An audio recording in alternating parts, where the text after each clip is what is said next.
श्री गणेशाय नमः। जय श्री कृष्ण। महाभारत की दिव्य कथा में आपका हार्दिक स्वागत है। पिछले अध्याय में हमने देखा कि महारानी कुंती ने धर्मराज, वायुदेव और देवराज इंद्र के आह्वान से युधिष्ठिर, भीमसेन और अर्जुन जैसे तेजस्वी पुत्रों को जन्म दिया। लेकिन महाराज पांडु की दूसरी पत्नी माद्री के हृदय में एक पीड़ा शेष थी, मातृत्व प्राप्त करने की अभिलाषा। क्या माद्री की इच्छा पूर्ण होगी? कौन से देवता उनके पुत्रों के जन्म का कारण बनेंगे और कैसे जन्म लेंगे महाभारत के दो महान योद्धा नकुल और सहदेव। आइए श्री महाभारत के आदि पर्व के संभव पर्व के इस पावन अध्याय में प्रवेश करते हैं और जानते हैं कि नकुल एवं सहदेव की दिव्य उत्पत्ति तथा पांडवों के नामकरण संस्कार की अद्भुत कथा। नकुल और सहदेव की उत्पत्ति तथा पांडु पुत्रों के नामकरण संस्कार। वैशंपायन जी कहते हैं, जन्मेजय, जब कुंती के 3 पुत्र उत्पन्न हो गए और धृतराष्ट्र के भी 100 पुत्र उत्पन्न हो गए, तब माद्री ने पांडु से एकांत में कहा, शत्रुओं को संताप देने वाले निष्पाप कुरुनंदन, आप संतान उत्पन्न करने की शक्ति से रहित हो गए। आपकी इस न्यूनता और दुर्बलता को लेकर मेरे मन में कोई संताप नहीं है। यद्यपि मैं सदा कुंती देवी की अपेक्षा श्रेष्ठ होने के कारण पटरानी के पद पर बैठने की अधिकारिणी थी, तो भी जन्म से सदा मुझे छोटी बनकर रहना पड़ता है। इसके लिए भी मुझे कोई दुख नहीं। राजन गांधारी तथा राजा धृतराष्ट्र के जो 100 पुत्र उत्पन्न हुए हैं, वह समाचार सुनकर भी मुझे वैसा दुख नहीं हुआ था, परंतु इस बात का मेरे मन में बहुत दुख है कि मैं और कुंती देवी दोनों समान रूप से आपकी पत्नियां हैं, तो भी उन्हें तो पुत्र उत्पन्न हुआ और मैं संतानहीन ही रह गई। यह सौभाग्य की बात है कि इस समय मेरे प्राणनाथ को कुंती के गर्भ से पुत्रों की प्राप्ति हुई हो।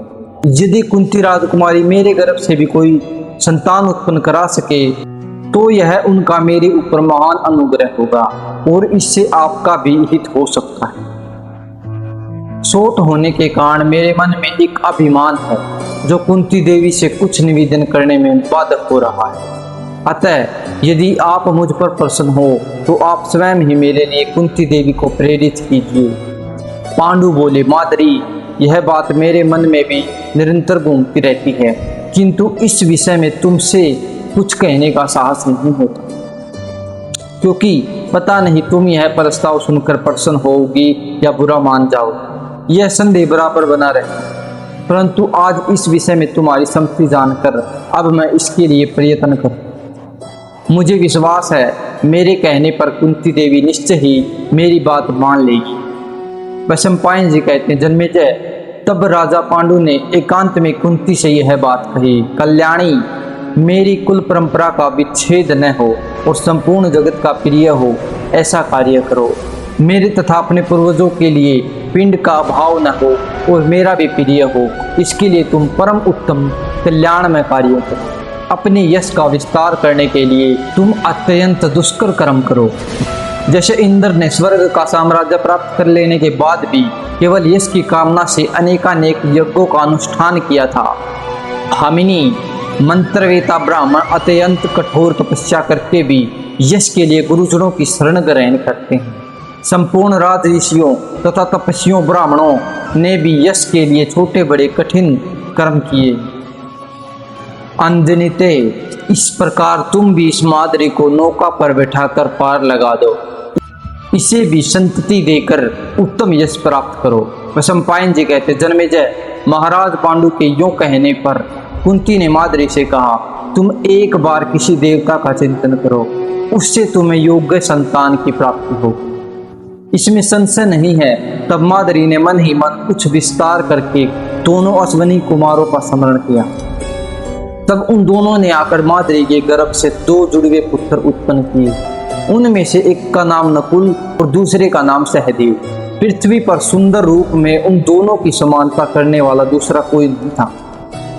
पहले की तरह उन दोनों यमल संतानों के विषय में भी आकाशवाणी ने कहा, ये बालक अश्वनी कुमारों से भी बढ़कर बुद्धि, रूप और गुणों से संपन्न होंगे। अपने तेज तथा बड़ी चढ़ी रूप संपत्ति के द्वारा ये दोनों सदा प्रकाशित रहे।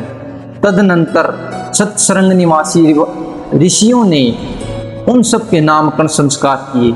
उन्हें आशीर्वाद देते हुए उनकी भक्ति और कर्म के अनुसार उनके नाम रखे। कुंती के ज्येष्ठ पुत्र का नाम युधिष्ठिर, मजले का नाम भीमसेन और तीसरे का नाम अर्जुन रखा गया। उन पर संचित ब्राह्मणों ने मादरी पुत्रों में से जो पहले उत्पन्न हुआ उसका नाम नकुल और दूसरे का सहदेव निश्चित किया। वे कुरुश्रेष्ठ पांडवगण प्रतिवर्ष एक एक करके उत्पन्न हुए थे। तो भी देव स्वरूप होने के कारण 5 संवत्सरों की भांति एक से सुशोभित हो रहे थे। वे सभी महान धैर्यशाली, अधिक वीर्यवान, महाबली और पराक्रमी थे। उन देव स्वरूप महान तेजस्वी पुत्रों को देखकर महाराज पांडु को बड़ी प्रसन्नता हुई। वे आनंद में मगन हो गए। वे सभी बालक सत्संग निवासी समस्त मुनियों और मुनि पत्नियों के प्रिय थे। तदनंतर पांडु ने मादरी से संतान की उत्पत्ति कराने के लिए कुंती को पुनः प्रेरित किया। राजन, जब एकांत में पांडु ने कुंती से वह बात कही तब सती कुंती पांडु से इस प्रकार बोली, महाराज, मैंने इसे एक पुत्र के लिए नियुक्त किया था, किंतु इसने 2 पा लिए। इससे मैं ठगी गई। अब तो मैं इसके द्वारा मेरा तिरस्कार न हो जाए, इस बात के लिए डरती। खोटी स्त्रियों की ऐसी ही गति होती है। मैं ऐसी मूर्खा हूँ कि मेरी समझ में यह बात नहीं आई कि 2 देवताओं के आह्वान से 2 पुत्र फल की प्राप्ति होती है। अतः राजन, अब मुझे इसके लिए आप इस कार्य में नियुक्त न कीजिए। मैं आपसे यही वर मांगती हूँ। इस प्रकार पांडु के देवताओं के दिए हुए 5 महाबली पुत्र उत्पन्न हुए, जो यशस्वी होने के साथ ही कुरुकुल की वृद्धि करने वाले और उत्तम लक्षणों से संपन्न थे। चंद्रमा की भांति उनका दर्शन सबको प्रिय लगता। उनका अभिमान सिंह के समान था। वे बड़े बड़े धनुष धारण करते थे। उनके चाल ढाल वे सिंह के ही समान थे। देवताओं के समान पराक्रमी तथा सिंह सी गर्दन वाले वे नरश्रेष्ठ बढ़ने लगे। उस पुण्य में हिमालय के शिखर पर पलते और पुष्ट होते हुए वे पांडु पुत्र वहां एकत्रित होने वाले महर्षियों को आश्चर्यचकित कर देते थे। सत्संग निवासी तपस्वी मुनि पांडु के पुत्रों को जन्म काल से ही संरक्षण में लेकर अपने ओर से पुत्रों की भांति उनका लाड़ प्यार करते थे। उधर द्वारिका में वासुदेव आदि सब वृषवंशी राजा पांडु के विषय में इस प्रकार विचार कर रहे थे, अहो, राजा पांडु किंदम मुनि के साप से भयभीत हो सत्सृंग पर्वत पर चले गए हैं और वही ऋषि मुनियों के साथ तपस्या में तत्पर हो पूरे तपस्वी बन गए। वे शाक मूल और फल भोजन करते हैं, तप में लगे रहते हैं, इंद्रियों को काबू में रखते हैं और सदा ध्यान योग का ही साधन करते हैं। ये बातें बहुत से संदेहवाहक मनुष्य बता रहे। यह समाचार सुनकर सभी यदुवंशी उनके प्रेमी होने के नाते शोकमग्न रहते थे। वे सोचते थे, कब हमें महाराज पांडु का शुभ संवाद सुनने को मिलेगा। एक दिन अपने भाई बंधुओं के साथ बैठकर सब वृषणीवंशी जब इस प्रकार पांडु के विषय में कुछ बातें कर रहे थे, उसी समय उन्होंने पांडु के पुत्र होने का समाचार सुना। सुनते ही सबके सब हर्ष विभोर हो उठे और सद्भाव प्रकट करते हुए वसुदेव जी से इस प्रकार बोले। वृषणियों ने कहा, महायशस्वी वसुदेव जी, हम चाहते हैं कि राजा पांडु के पुत्र संस्कारहीन न हो, अतः आप पांडु के प्रिय और हित की इच्छा रखकर उनके पास किसी पुरोहित को भेजिए। विषमपायन जी कहते, जन्मेजय, तब बहुत अच्छा कहकर वसुदेव जी ने पुरोहित को भेजा। साथ ही उन कुमारों के लिए उपयोगी अनेक प्रकार के वस्त्राभूषण सामग्री भी भेजी। कुंती और मादरी के लिए भी दासी दास वस्त्राभूषण आदि आवश्यक सामान उन्हें चांदी और सुवर्ण भिजवाए। उन सब सामग्रियों को एकत्र करके अपने साथ ले पुरोहित ने वन को प्रस्थान किया। शत्रुओं की नगरी पर विजय पाने वाले राजा पांडु ने पुरोहित द्विज श्रेष्ठ काश्यप के आने पर उनका विधि पूर्वक पूजन किया। कुंती और मादरी ने प्रसन्न होकर वसुदेव जी की भूरी भूरी प्रशंसा की। तब पांडु ने अपने पुत्रों के गर्भाधान से लेकर चूड़ाकरण और उपनयन तक सभी संस्कार कर्म करवाए। भारत पुरोहित काश्यप ने उनके सब संस्कार संपन्न किए।